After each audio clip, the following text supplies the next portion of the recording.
अस्सलाम वालेकुम students, I am Mohammad Imran Sabri, 10th English, chapter number 2, Chinese New Year, lecture number 8.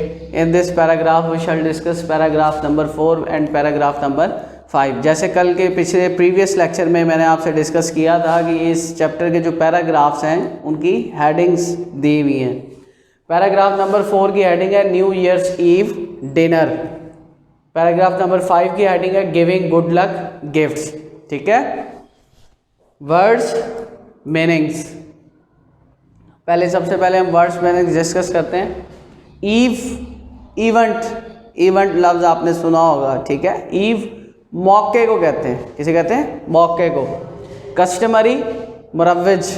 पिछले lecture में second paragraph के अंदर इट इज़ कस्टमरी, ये आपने पहली लाइन में पढ़ा था, मुरव्विज।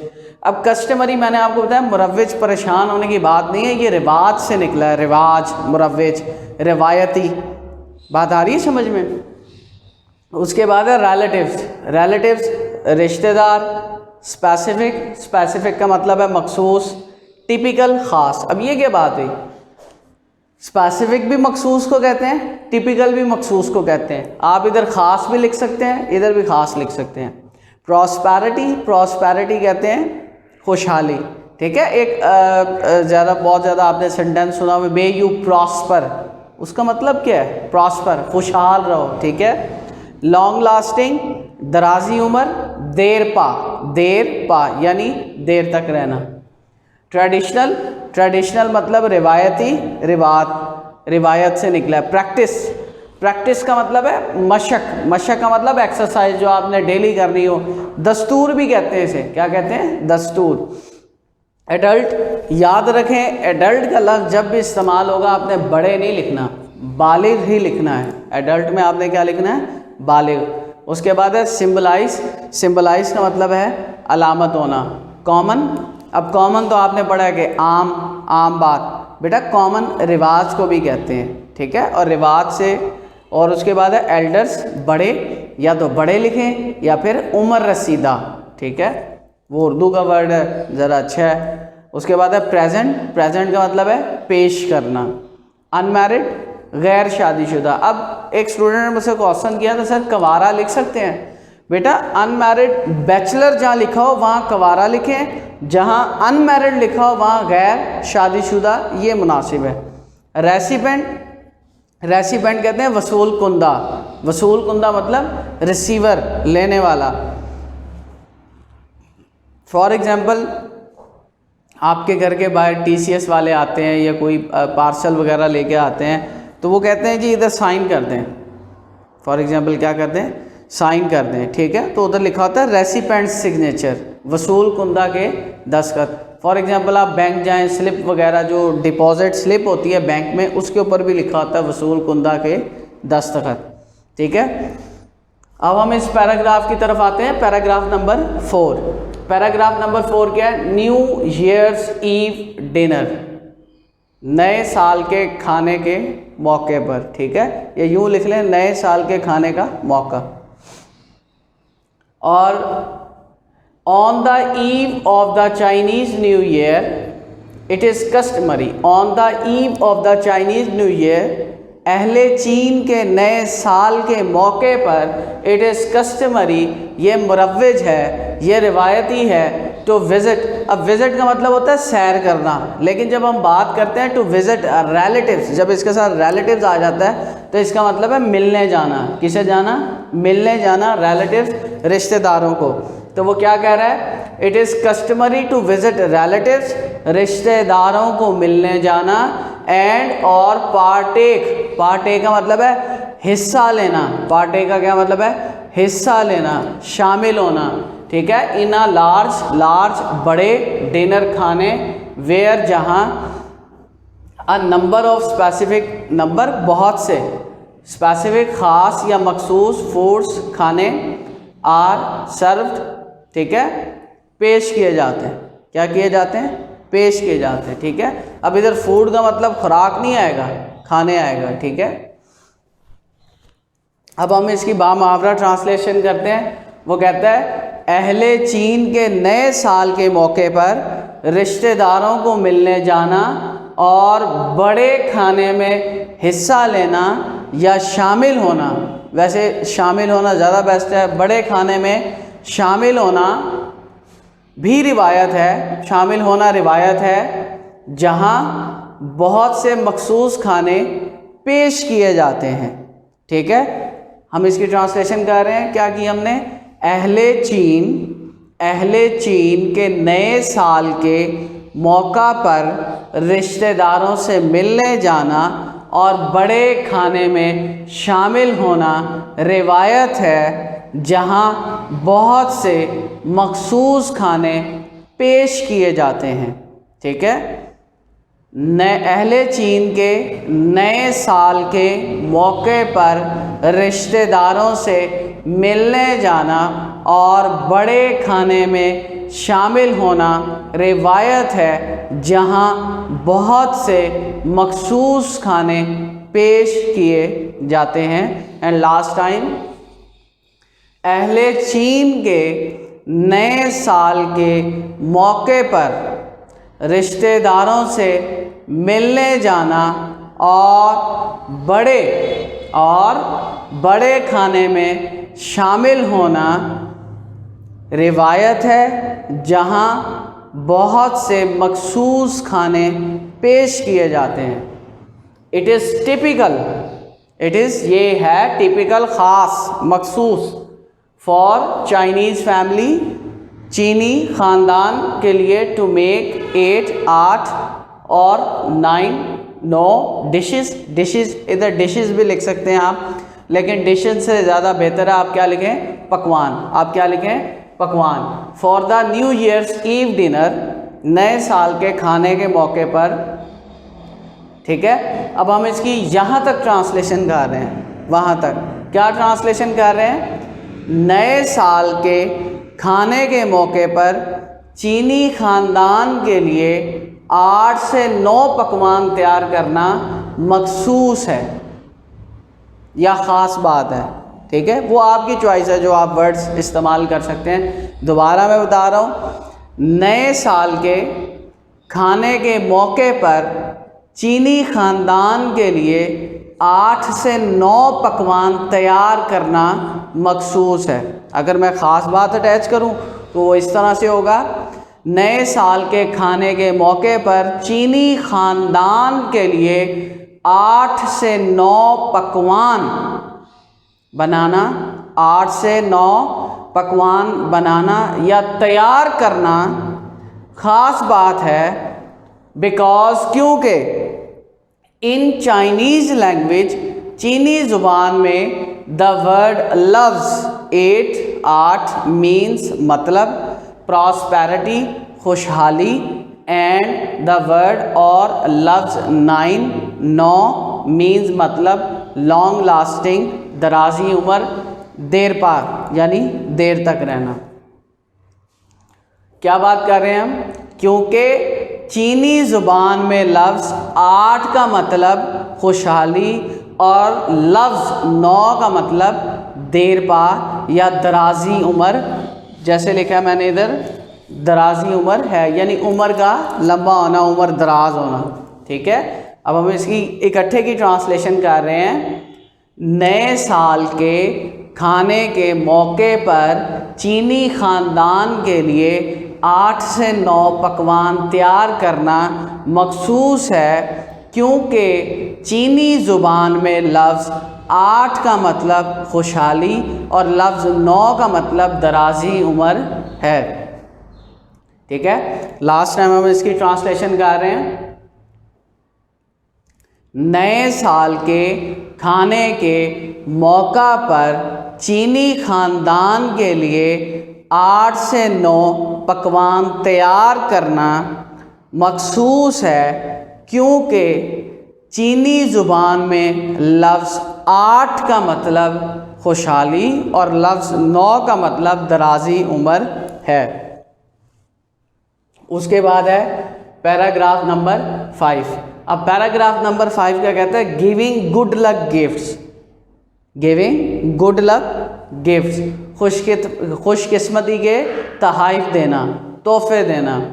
इट इज़ अ ट्रेडिशनल ये रिवायती प्रैक्टिस दस्तूर है फॉर एडल्ट्स बालिगों के लिए टू गिव देना चिल्ड्रन बच्चों को रेड इन्वेलप्स सुर्ख लिफाफे। इन्वेलप्स किसे कहते हैं? लिफाफे। मेरे ख्याल में इधर मेंशन नहीं किया मैंने, तो हम बात कर रहे थे रेड इन्वेलप्स लिफाफे। ठीक है, वो क्या कह रहा है? ठीक है, इन ऑर्डर टू सिंबलाइज अलामत जाहिर करने के लिए वेल्थ किसे कहते हैं? दौलत, प्रॉस्पेरिटी, खुशहाली। ठीक है, फॉर द कमिंग ईयर, आने वाला साल। ठीक है, आने वाले साल। तो अब हम इसकी ट्रांसलेशन कर रहे हैं। बालिगों के लिए ये रवायती ट्रेडिशनल रवायती दस्तूर है कि वो आने वाले साल के लिए दौलत और खुशहाली की अलामत जाहिर करने के लिए बच्चों को रकम भरे मतलब पैसों भरे। ठीक है, पैसों भरे, आप पैसों भरे भी कह सकते हैं, रकम भरे सुर्ख लिफाफे देते हैं। ठीक है, हम दोबारा इसकी ट्रांसलेशन कर रहे हैं। वो क्या कह रहा है? बालिगों के लिए ये रवायती दस्तूर है। बालिगों के लिए ये रवायती दस्तूर है आने वाले साल में दौलत और खुशहाली की अलामत जाहिर करने के लिए बच्चों को रकम भरे सुर्ख लिफाफे देते हैं। ठीक है, लास्ट टाइम हम इसकी ट्रांसलेशन कर रहे हैं। क्या कर रहे हैं हम? बालिगों के लिए ये रवायती दस्तूर है कि वो आने वाले साल में खुशहाली, ठीक है, आने वाले साल में खुशहाली और दौलत की अलामत को जाहिर करने के लिए बच्चों को रकम भरे सुर्ख लिफाफे देते हैं। ठीक है, इट इज़ आल्सो, ये है आल्सो भी कॉमन मुरव्वज फॉर एल्डर्स, उम्र रसीदा लोगों के लिए टू प्रेजेंट पेश करना रेड सुर्ख पैकेट्स। अब पैकेट को आप पैकेट ही लिख सकते हैं। ठीक है, टू अनमैरिड गैर शादीशुदा मेंबर्स का मतलब है अफराद, ठीक है, ऑफ द फैमिली। ठीक है, वो क्या कह रहा है? तो हम इसकी ट्रांसलेशन स्टार्ट कर रहे थे। ख़ानदान के, ठीक है, ये लिखा हुआ है मेंबर्स ऑफ द फैमिली। ठीक है, ख़ानदान के गैर शादीशुदा अफराद को सुर्ख पैकेट देना भी उम्र रसीदा लोगों में मुरव्वज है। ठीक है, ख़ानदान के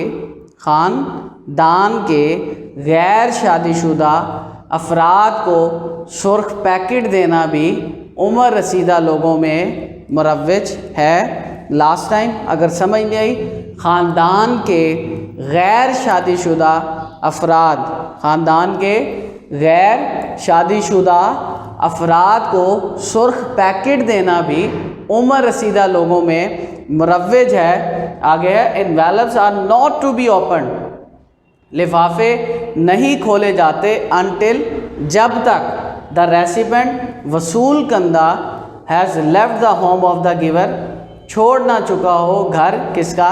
देने वाले का। बात आ रही है समझ में? अगर मैं यहाँ बात करूँ envelopes are not to be open, अब देखें मैंने आपको बताया था ना, ये एनवेलप्स ये क्या है? सब्जेक्ट है, लेकिन नॉन लिविंग है, एक्शन परफॉर्म नहीं कर सकता, एक्शन परफॉर्म नहीं कर सकता, लेकिन इससे एक्शन लिया जा सकता है। तो इसलिए उसने are not to be open यानी पैसिव वॉइस का इस्तेमाल किया। इधर मैंने आपको बताया था ना, एक्टिव पैसिव किस लिए इस्तेमाल होते हैं? इसलिए इस्तेमाल होते हैं। ठीक है, जब तक वसूल करने वाला या वसूल कंदा देने वाले का घर ना छोड़ जाए, लिफाफे खोलने नहीं होते। ठीक है, जब तक वसूल करने वाला देने वाले का घर ना छोड़ जाए लिफाफे खोलने नहीं होते। बेटा इन पैराग्राफ के एक्सप्लेनेशन की तरफ आते हैं। वो क्या बात कर रहा है? फॉर एग्जांपल अगर मैं बात करूं न्यू ईयर्स ईव डिनर की, ये समझा पता क्यों रहा हूँ, ये समझा इसलिए रहा हूँ, मैंने आपको पहले बताया, एक तो जो सबसे इम्पोर्टेंट बात होती है वो ये होता है कि राइटर का मैसेज आप तक चला जाए। ये हक होता है एक टीचर का कि वो राइटर का मैसेज आप तक ज़रूर कन्वे करे कि वो कहना क्या चाहता है, पर्पस क्या है इसके बिहाइंड। ठीक है। दूसरी बात यह है कि जब हम पैराग्राफ को समझते हैं, जब मैं उसे एक्सप्लेन करता हूँ या उसकी तशरीह करता हूँ, वो आपको बहुत फ़ायदा देता है।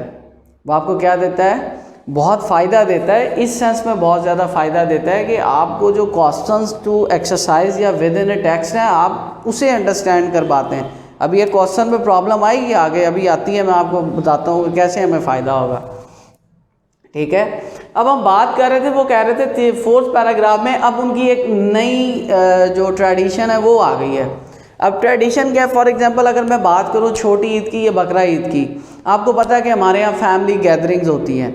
ठीक है। अब उनके यहाँ क्या होता है कि वो जब न्यू ईयर आता है तो उसके मौके पर एक खाना अरेंज करते हैं, एक डिनर, बहुत बड़ा है डिनर। अब लार्ज, वो कहता है जी लार्ज डिनर का क्या मतलब है? लार्ज डिनर का मतलब है कि पूरे का पूरा ख़ानदान इकट्ठा हो, बहुत बड़ा डिनर। ठीक है। अब बहुत बड़ा डिनर क्या, अगर ये डिनर ही क्यों, अगर मैं इस डिनर की बात करूं तो फॉर एग्जांपल मैंने देखा है, ये चीज़ नोट की है, कुछ फैमिलीज़ के अंदर ये होता है कि वो हफ्ते में एक दिन किसी चचा के, खाला के या फूफो के घर उन्होंने रखा होता है, उधर वो इकट्ठे होते हैं सारे और खाना खाते हैं। बात खाना खाने की नहीं है, वो एक दूसरे के साथ अटैच रहते हैं। वो एक दूसरे के साथ क्या रहते हैं? अटैच, एक दूसरे को अपने दुख दर्द बताते हैं। ठीक है। खुश, उनके अंदर फासले कम होते हैं। मैंने देखा है जो फैमिलीज़ हर वीक बाद या मंथ में एक बार किसी के घर इकट्ठी होती है ना, उनका जो बॉन्ड है रिश्तेदारी का वो बहुत स्ट्रांग होता है। ठीक है। तो दूरियां वगैरह नहीं आती उसके अंदर। तो हम बात इसी तरह कर रहे थे कि ये जो खाना है, अब ये खाना मकसद नहीं है, ये इकट्ठा होना मकसद है कि इकट्ठेंगे, बैठेंगे, बातें करेंगे, जो भी हो सकता है मिसअंडरस्टैंडिंग्स हैं वो दूर हो जाएं, तो उनका जो रिलेशन का जो बॉन्ड है, जो ताल्लुक है रिश्तेदारी का, वो मजबूत होता है। ठीक है। अब वो इसमें एक बात है कि स्पेसिफिक फूड्स, मैंने आपको जैसे बताया था कि छोटी ईद पे हम मीठी सवैयाँ बनाते हैं, वट एवर मीठी डिश, बकरा ईद पे हमने गोश्त खाना होता है, तो उनके भी स्पेसिफिक फूड्स हैं जो वो खाते हैं। हाँ, उनके यहाँ एक और कल्चर है। अब वो जो लार्ज डिनर उन्होंने अरेंज किया है, उसके अंदर किस चीज़ की शर्त है? शर्त इस चीज़ की है उसके अंदर कि उन्होंने कहा जी हम जो हैं या तो 8 डिशेस बनाते हैं, 8 या 9 से ज़्यादा नहीं, 8 से कम नहीं। ये 8 और 9 की वजह क्या है उसने बता दी है, क्योंकि चाइनीज़ जो लैंग्वेज है उसके अंदर जो वर्ड 8 है उसका मतलब क्या है? प्रॉस्पेरिटी, खुशहाली। और जो वर्ड 9 है उसका मतलब क्या है? लॉन्ग लास्टिंग, देर तक रहना, यानी हमेशा रहना। यानी उनका कंसेप्ट है कि हम इस डिजिट को अगर फॉलो करेंगे तो इसका मतलब हम खुशहाली को क्या कर रहे हैं? रिप्रेजेंट कर रहे हैं। बेसिकली बात वही प्रीवियस लेक्चर वाली मैं आपसे करूंगा कि वो अपना सब कुछ भूलने वाले हैं जो पिछले साल हुआ, और आने वाले साल के लिए वो इस चीज़ को क्या करने लगे? तैयार करने लगे। ठीक है। अब पैराग्राफ नंबर 5 में वो क्या कहते हैं? अब हमारे यहाँ ईद पर, छोटी ईद पे सबसे ज़्यादा जो क्या कहते हैं, जो आप कह लें बच्चों के लिए खुशी होती है, वो जी ईदी मिलनी है, पैसे मिलने हैं। अब हमें ईदी क्यों मिलती है? ट्रेडिशन है, रिवाज है। कभी ये नहीं बताया कि क्यों देते हैं, बस वो एक कल्चर, एक नॉर्म चलती आ रही है तो हम उसे फॉलो कर रहे हैं। चाइनीज़ ने बताया है। अब उनके यहाँ क्या है? उनके यहाँ जो चिल्ड्रन हैं, बच्चे हैं, उन्हें लाल लिफाफे दिए जाते हैं पैसों से भरे, उनके अंदर पैसे होते हैं। अब वो क्यों देते हैं उसकी वो रीज़न बता रहे हैं, ताकि ये जो आने वाला साल है उन बच्चों के लिए खुशहाली और दौलत भरा हो। फॉर एग्जांपल को फादर बेटे को पैसे देता है, कहता है ये अपनी जेब में रखो। ठीक है। ये एक सिंबल है वेल्थ का। तो कहने का मकसद ये, उन्होंने दौलत और प्रॉस्पेरिटी के सिंबल के तौर पर वो क्या कर रहे हैं? वो पैसे दे रहे हैं किसे? अपने बच्चों को, रेड इन वेलम। ठीक है। अब उसके बाद वो बात कर रहा है कि जो अनमैरिड लोग हैं, जो उस ख़ानदान के बैचलर हैं, अब वो जितने भी हों, अब उस ख़ानदान के जो बड़े लोग हैं, वो जो कवारे लोग हैं, उन्हें रेड पैकेट देते हैं। क्या देते हैं? रेड पैकेट देते हैं, और वो जिसे पैकेट दे दिया वो उसे ओपन नहीं कर सकता, इजाज़त ही नहीं है। कब तक? जब तक वो उसका घर ना छोड़ दे। किसका? देने वाले का। यानी जिसने वो पैकेट दिया है और लेने वाला उसे रख लेगा, जब वो उसका घर छोड़ देगा, अपने घर जाएगा, तब उस पैकेट को खोलने की क्या होती है? इजाज़त होती है। ठीक है, अब हम इस क्वेश्चंस की तरफ आ रहे हैं। मैंने आपको बताया कि पैराग्राफ मैंने आपको समझाया, उसके पीछे रीजंस होती हैं। पहली रीज़न, क्वेश्चन देखें, why does the dinner consist of 8 और 9 डिशेस। क्वेश्चन को ज़रा समझे। मैंने आपको कंप्रीहेंशन में बताया था बेटा, जब तक क्वेश्चन समझ नहीं आएगा आप उसका आंसर नहीं दे सकते, और आंसर हमेशा रेलिवेंट देना चाहिए। अब देखें वो क्या कहता है। वो कहता है जो डिनर है वो कंसिस्ट, मुश्तमिल होता है 8 से 9 डिशेस पे। वाई, क्यों? अब ये क्वेश्चन देखें, what is the significance, significance किसे कहते हैं? अहमियत को, of new year's eve dinner, नए साल के खाने के जो मौका है, ये जो इतना बड़ा पैराग्राफ है, ये जो वो इतना बड़ा डिनर अरेंज कर रहे हैं 8 से 9 डिशेस, इसकी अहमियत क्या है? प्रॉब्लम इज दैट कि आप जिस गाइड से तैयारी करते हैं, ये वाला जो आंसर है यही इस गाइड में ये लिखा हुआ है, जो कि गलत है, क्रॉस हो जाएगा। इन दोनों का अक्सर गाइड्स में आंसर सेम लिखा हुआ है। अब जिस गाइड में भी सेम लिखा हुआ है ये गलत है। अब वो आंसर क्या है सुने, द डिनर कंसिस्ट ऑफ 8 और 9 dishes because in Chinese language 8 means prosperity and 9 means long lasting.